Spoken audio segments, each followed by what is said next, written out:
एक इंटरव्यू में रूस के प्रेसिडेंट पुतिन ने कहा कि भारत एक सुपर पावर देश बन चुका है और भारत को एक सुपर पावर देश की सूची में डाल देना चाहिए। उसके बाद से हमारे पड़ोसी घबराए हुए घूम रहे हैं। अलग अलग प्रतिक्रिया आ रही है। देखें कि क्या रिएक्शन है। उन मुल्कों में 8, चलो इसको भी दफा करो, 4, इसको भी दफा करो, 1 कंट्रीब्यूशन। वो जानते हैं दूसरी कंट्रीज वाले, जहां भी आप किसी मुल्क के भी साथ जाते हैं, ये जो इंटेलिजेंस एजेंसी होती है ना, वो उस मुल्क के वजीर आजम को उनको बैकग्राउंड चेक करती है। चाइना ने पहली बार एडमिट किया है कि भारत राइज कर रहा है और चाइना डूब रहा है। रशिया के साथ ताल्लुकात रखते हुए एक चीज को जहन में रखें कि किसी और मुल्क के अंडर प्रेशर ना आए जिस तरह के भारत है। इसमें हमारी कंट्रीब्यूशन 0 भी नहीं है, इसलिए हमारा रोल इस दुनिया में अब 0। रशिया की तरफ से, रशिया के प्रेसिडेंट पुतिन की तरफ से स्टेटमेंट आई है। उन्होंने बोला है कि Trump acted like a man, और साथ ही साथ इंडियन प्राइम मिनिस्टर की भी तारीफ की है कि उन्होंने जिस तरीके से जंग को रुकवाने में पूरी दुनिया में अपनी एक पॉलिसी बनाई है, पीस को लेकर पॉलिसी बनाई है, इस चीज को उन्होंने अप्रिशिएट किया है। और साथ ये भी चीज बोली है कि इस टाइम की ये पोजीशन आ चुकी है कि इंडिया को ग्लोबल लीडर की लिस्ट में होना चाहिए। जी अबूजर भाई, कैसे हैं आप? अल्हम्दुलिल्लाह।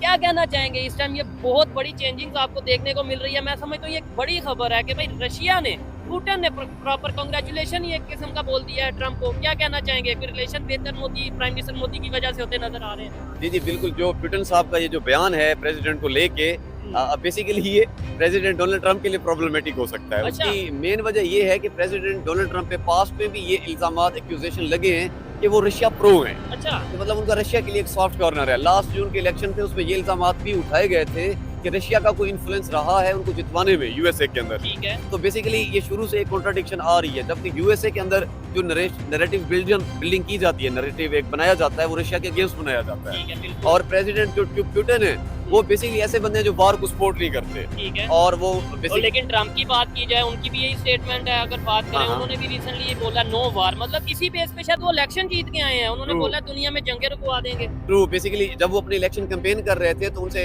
एंकर पर्सन या जर्नलिस्ट पूछ रही होती है कि आप क्या करेंगे, मतलब अगर आप प्रेसिडेंट हो और ये वार चल रही है रशिया यूक्रेन।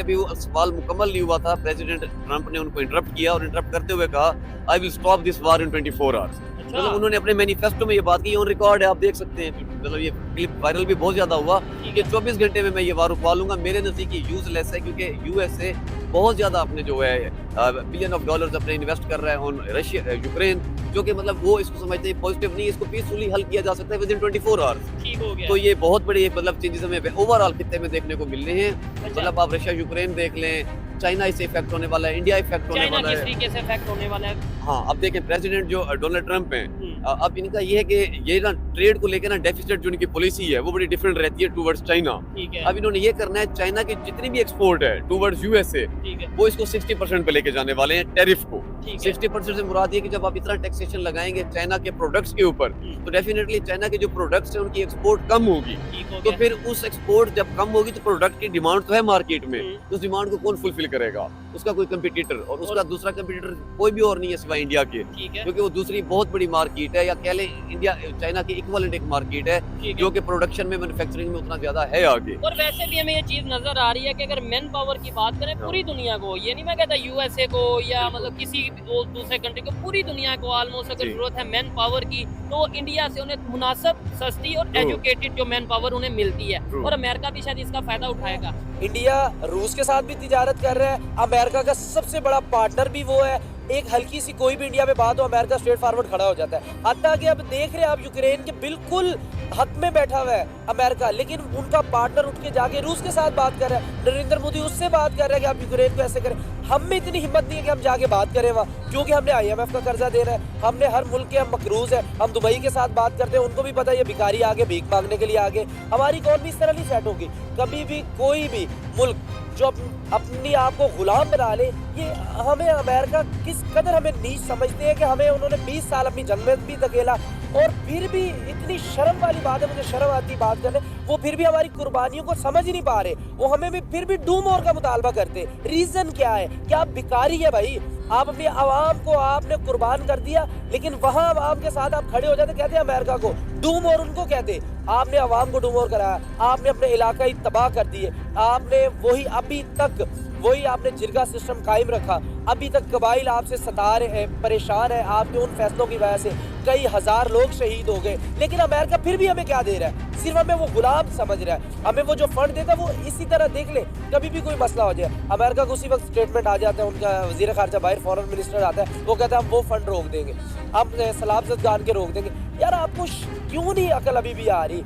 आप ईरान के साथ क्यों उनको देखिए, IMF ने नहीं मना किया क्या अपना, लेकिन कुछ इस तरह के लोग हैं जो अपने जाती मफादात की वजह से मुल्क को कुर्बान कर रहे हैं, मुल्क को कुर्बान कर रहे हैं। हमारे पास कमी किसी चीज की नहीं है, हमारे पास जज्बे की, हमारे पास वसाइल की, सब कुछ है, लेकिन हम कुछ करना नहीं चाहते। क्यों? हम गुलामी को, हम जो इंसान गुलाम बन जाता है वो कभी भी अपने फैसले नहीं कर पाता। इंडिया देख ले, गुलामी से निकला है, वो भी अंग्रेजों के गुलाम थे, हम भी अंग्रेजों के गुलाम थे। वो 4 नंबर पे चला गया, हमारा अभी 100वां नंबर भी नहीं आ रहा यार। वो गाड़ी एक बना रहा है 5 लाख की, हमारे पास वही गाड़ी 1 करोड़ की पड़ी हुई है। वो चांद से जाके देख रहे हैं, अपना सोलर सिस्टम लगा, हम बिल्डिंग से चढ़ के नहीं देख पा रहे कहीं हमारी सोलर प्लेट भी पड़ी है कि नहीं पड़ी। वो IT में सबसे आगे चला गया, हम उधर के उधर ही अभी तक खड़े। Amazon आया था, जो ये यंग जनरेशन है, मोबाइल का यूज सही आ जाना था, कोई इसमें कुछ कमा लेते। इसमें फेसबुक वही टिकटॉक बैठ के हम देख रहे हैं। Amazon ने उठा के उन्होंने कितना बड़ा हमारे लिए स्टेटमेंट दिया, उन्होंने कहा कि बड़ा किया। वो ये कह रहे हैं कि पाकिस्तान, यानी कि जहां भी जाए, अब तो हमारे जो इस्लामी मुल्क है उन्होंने पाबंदी लगा दी है। वो कह रहे, सऊदी अरब देख ले, वो कह रहे यार अपने फकीरों को रोके। यार हर जगह पर यही बात हो रही है। UAE ने जो वीजा फ्री एंट्री कर दी है कि आप इंडियंस आए, हम आपको वीजा ऑन अराइवल देंगे, और पाकिस्तानियों को UAE वीजा ही दे नहीं रहा। पिछले 3 सालों से, आई थिंक 2020 से उन्होंने बिल्कुल उसको बंद कर दिया है। यानी कि जहां भी जा रहे हैं कोई ग्रीन पासपोर्ट की रिस्पेक्ट है ही नहीं। मैं 3 दिन पहले एक बंदे से एयरपोर्ट पे मिला, वो कह रहा है यार मैं मैं UAE से आ रहा हूँ। तो मैंने जैसे ही उनको वहाँ पर पासपोर्ट दिखाया है ना, उन्होंने मुझे कहा ये इस लाइन छोड़ो, वहाँ जाके लग जाओ। यानी कि वो कह रहे हमें यार गुलामों से भी नीचे समझ रहे। क्यों हमारे हुक्मरान गुलाम है?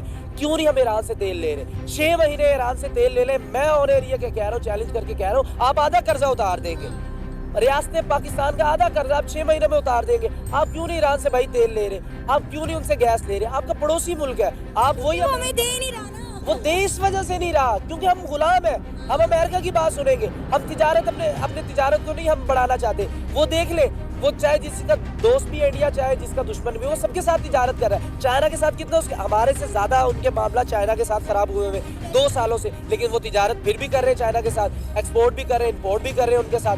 हम क्यों नहीं कर पा रहे? रीजन ये है कि हमारा इंटरेस्ट ही नहीं है पाकिस्तान में, ना तो हमारे किसी हुक्मरान का। मुझे एक हुक्मरान बता दे जिसने जो हुकूमत करके पाकिस्तान में रहता हो, हमारा कोई एक चीफ जस्टिस बता दे जो रिटायरमेंट के बाद पाकिस्तान रहता हो, हमारा कोई एक गवर्नमेंट का किसी इदारे का हेड बता दे कि जो अपनी मुद्दत मुलाजमत किसी भी रैंक का हो, चाहे वो आर्मी चीफ से लेके वो सिपाही तक हो, कोई भी पाकिस्तान में रहना नहीं पसंद कर रहा।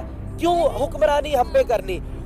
हम लोगों ने अपने बच्चों का पेट काट के ये किसी के बाप का पैसा नहीं है, ये पाकिस्तानी कौम दिन रात मेहनत करके अपने पैसों को जमा करके जब कहीं भी जाते, एक पानी की बोतल भी लेते, मैं तो हैरान हूँ, मेरे 6 रुपए पानी की बोतल के ऊपर टैक्स है। हमारी आम आवाम को पता नहीं है, 50 रुपए की बोतल ले रहे, 6 रुपए पानी का टैक्स दे रहे, फिर भी वो कहते हैं आवाम गरीब आवाम। और क्या करे भाई, कपड़ा पहन रहे उस पर भी टैक्स दे रहे। किस चीज पे? कोई एक ऐसी चीज बता दे यार, सिवाय एक सांस लेने के, कि जिसके आप टैक्स नहीं पाकिस्तान में, लेकिन फिर भी कहते हैं हमारा रेवेन्यू इकट्ठा नहीं हो। भाई कैसे रेवेन्यू इकट्ठा होगा? फिर कोई एक बना ले, कोई ढोलक पकड़ ले, हाथ में कटोरा पकड़ ले, पाकिस्तानी आवाम से मांगना शुरू कर दे आप, अगर आपका इसी तरह भी नहीं रेवेन्यू पूरा हो रहा।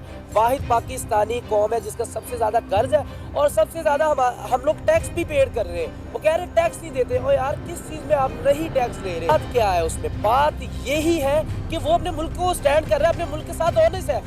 वो जानते हैं दूसरी कंट्रीज वाले, जहां भी आप किसी मुल्क के भी साथ जाते हैं, ये जो इंटेलिजेंट एजेंसी होती है ना हमारे मुल्क के अलावा, ये तो हमारे हमको उठाने का काम करती है। इसके अलावा जो भी एजेंसीज होती है ना, वो उस मुल्क